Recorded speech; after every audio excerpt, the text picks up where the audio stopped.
في ساعات قليلة سقطت ثاني كبرى المدن العراقية في قبضة مسلحين بعدما انسحب منها الجيش.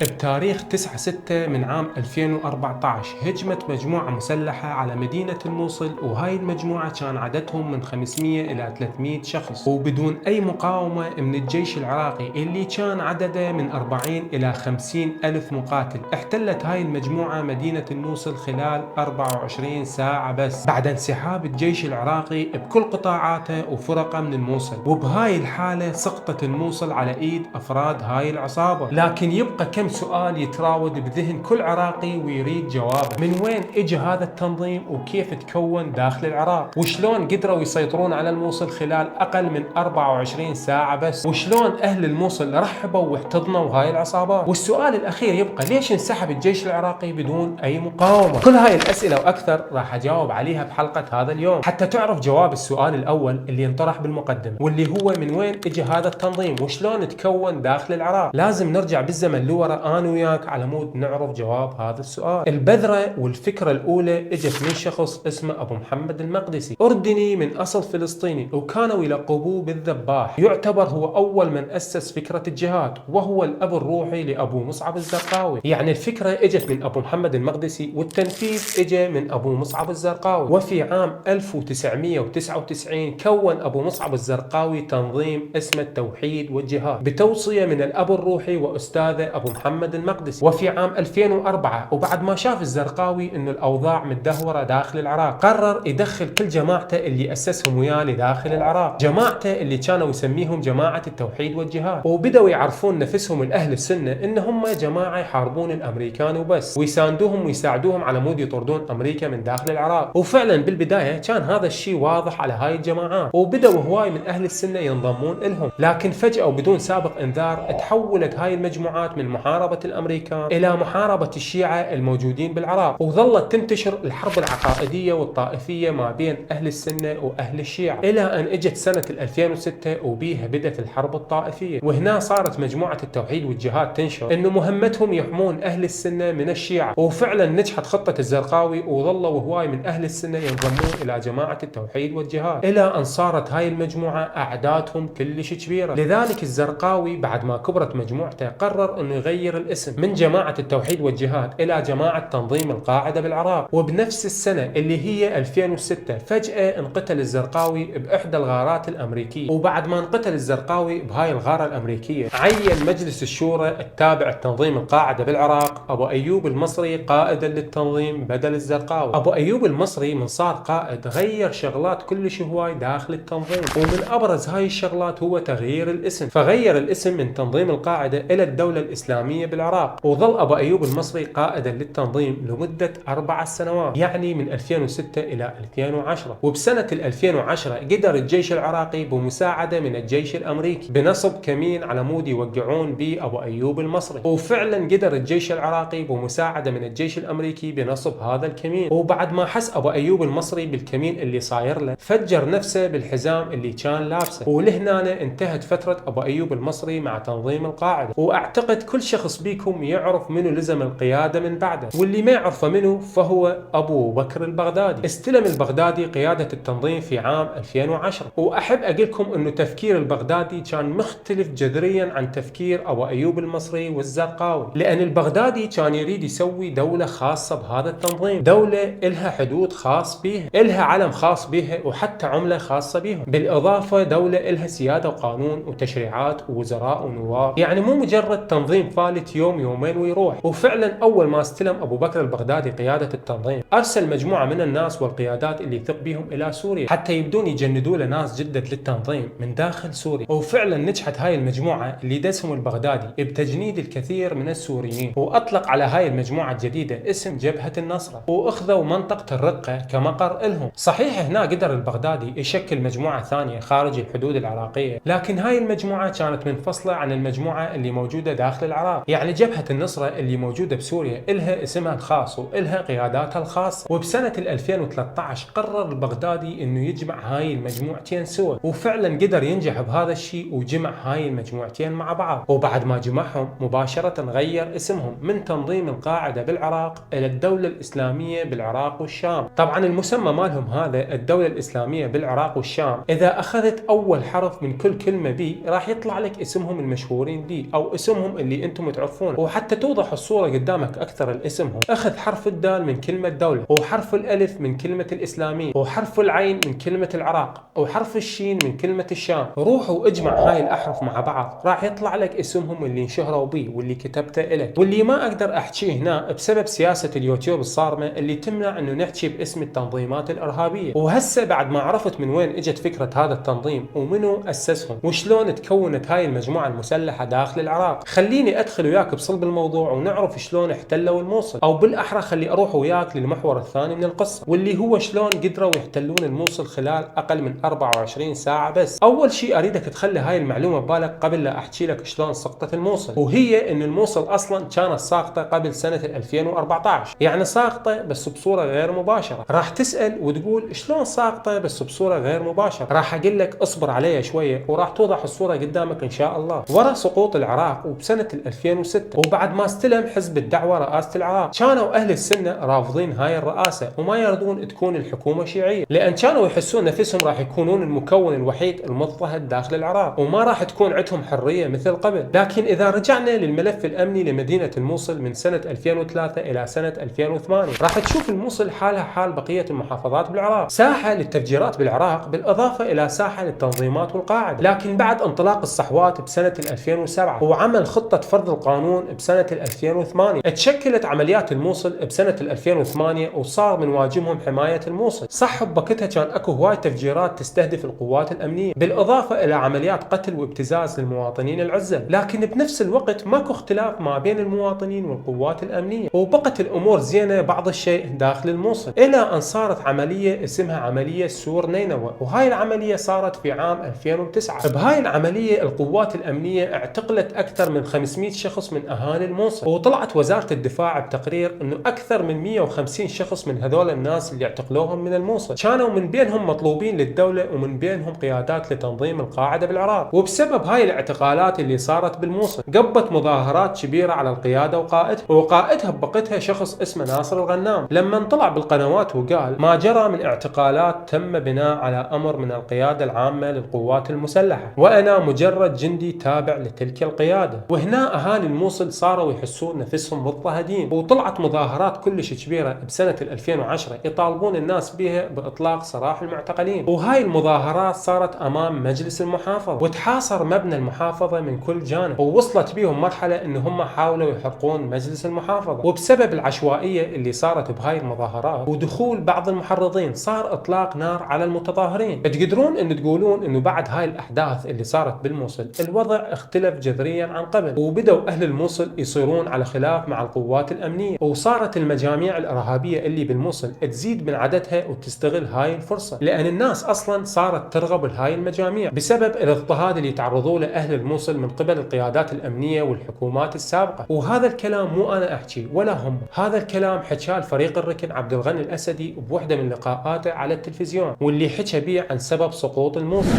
فأبدا ماكو نفس طائفي. راح أسألك سؤال انت براحتك تجاوبني، كان اكو ابتزاز لأهل الموصل من الجيش السابق؟ نعم ابتزاز، نعم، هذا خلاهم يفضلون داعش بالضبط، خلاهم والابتزاز هذا وصل حتى إلى عربانة الفلافل. أوف.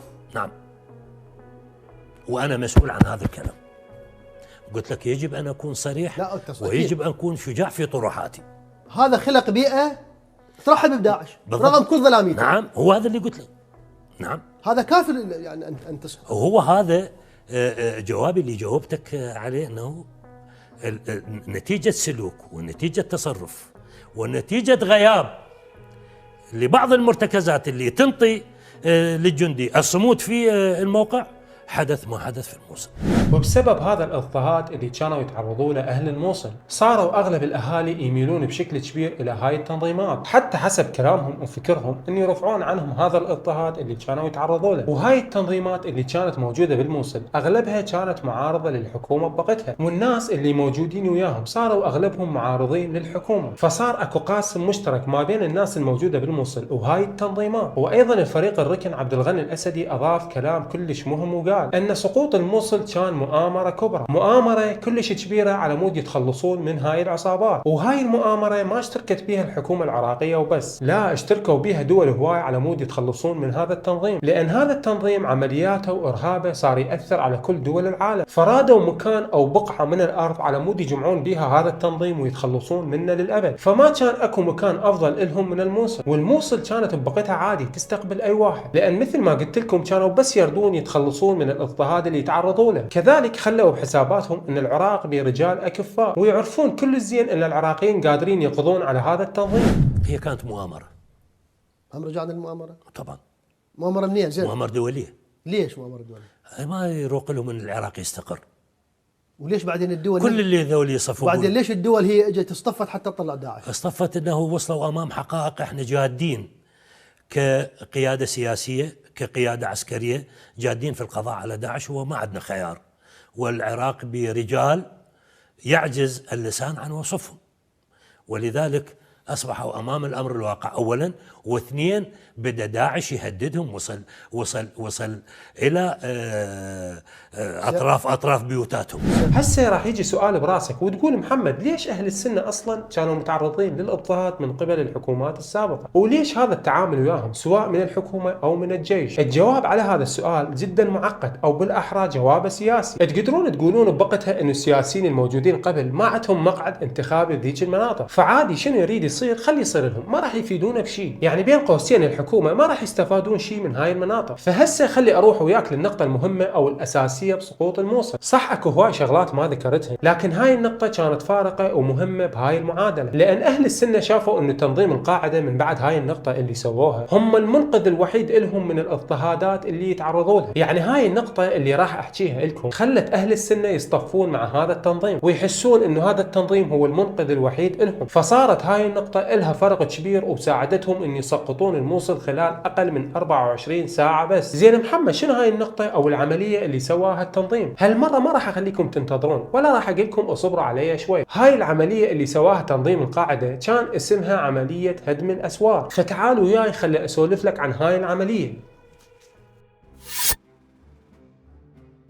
بسنة 2011 وبعد عملية انسحاب القوات الأمريكية من داخل العراق، بدأ تنظيم الدولة أو تنظيم القاعدة بالعراق يحاولون يهربون السجناء الموجودين بالسجون العراقية اللي تم القبض عليهم بعمليات الصحوات اللي تشكلت سابقا بالموصل، فسووا خطة سموها هدم الأسوار على مود يهجمون على السجون العراقية. وشملت هاي الخطة مجموعة كلش كبيرة من السجون والعمليات، لكن أهم العمليات اللي صارت بذيك الفترة هي عملية تفجير سيارتين مفخخات قرب بوابة جهاز مكافحة الإجرام في بغداد. أما العملية الثانية فهي اقتحام سجن التاج، والعملية الثالثة هي اقتحام سجن التسفيرات الموجود في تكريت. وبعد ما فجروا سيارتين مفخخات أمام سجن التسفيرات أدى هذا الانفجار إلى قتل أكثر من 60 شخص من القوات الأمنية وهروب أكثر من 130 إرهابي تابع لتنظيم القاعدة. وأغلب هذول الإرهابيين اللي شردوا من السجن كانوا قادة ومحكوم عليهم بالإعدام. وآخر عمليتين سووها هي عملية اقتحام سجن بغريب وسجن التاجي، وهذين الاقتحامين يعتبر آخر عمليتين في عملية هدم الأسوار. زين من الممكن راح تسألني سؤال، شنو دخل عملية هدم الأسوار بعملية سقوط الموصل؟ راح أجاوبك وأقول لك إنه من بداية الموضوع قلت لك إنه هاي النقطة هي النقطة الفاصلة ما بين الأهالي وهاي العصابة، لأن هاي العصابة رادت تبين نفسها قدام أهل المدينة إنه هم المنقذ الوحيد لهم، وتريد تساعدهم على مود يطلقون سراح أبنائهم من السجون ويردون يساعدوهم من الاضطهاد اللي تعرضوا له من الحكومات السابقة. زين وبعد عملية هدم الأسوار شنو اللي صار؟ بعد عملية هدم الأسوار اللي صار صار انه اهل السنة طلعوا مظاهرات كلش كبيرة مثل ما قلت لكم بداية الحلقة، وبهاي المظاهرات كانوا يطالبون باطلاق سراح السنة الموجودين بالسجون، وكذلك الغاء مادة 4 ارهاب من قانون العقوبات. بالاضافة كانوا يطالبون باقليم سني خاص بهم. زين هنا راح يخطر سؤال ببالك، المن سووا عمليات هدم الاسوار اذا هم اصلا طلعوا مظاهرات على مود يطالبون باطلاق سراح المعتقلين اللي موجودين داخل السجون؟ يا حبيبي بعد هجوم هاي العصابات والخرق الامني اللي صار بهاي السجون، وبسبب تهريب عدد كبير من هذول السجناء الخطرين، تم نقل اغلب السجناء البقيه الى سجون اكثر تحصينا واكثر امان. ولهذا السبب المجموعه المكلفه بعمليه هدم الاسوار ما قدروا يوصلون لهاي السجون المحصنه، ولا قدروا يحررون بقيه المساجين الموجودين داخل هاي السجون، لذلك ظلت الناس تطلع بهاي الاحتجاجات. المهم هسه انت عرفت جواب النقطه الثالثه واللي هي ليش اهل الموصل احتضنوا هاي العصابات. اهل الموصل كان ببالهم ان هذول الوحوش هم المنقذين الوحيدين لهم، هم اللي راح يرفعون عنهم الاضطهاد اللي يتعرضون له، وهم اللي راح يعيشوهم بسلام وحب وموده. لكن بالاخير انصدموا بالواقع المرير اللي انحطوا به، فما كانوا متصورين انه اكثر من 1,000,000 انسان يتهجر هو وعائلته خارج الموصل، هذا غير الدمار اللي صار بالمدينه لما دخلوها. زين هسه خلي اخذك واروح ونشوف شنو الاوضاع بالموصل قبل 5 ايام من سقوطها.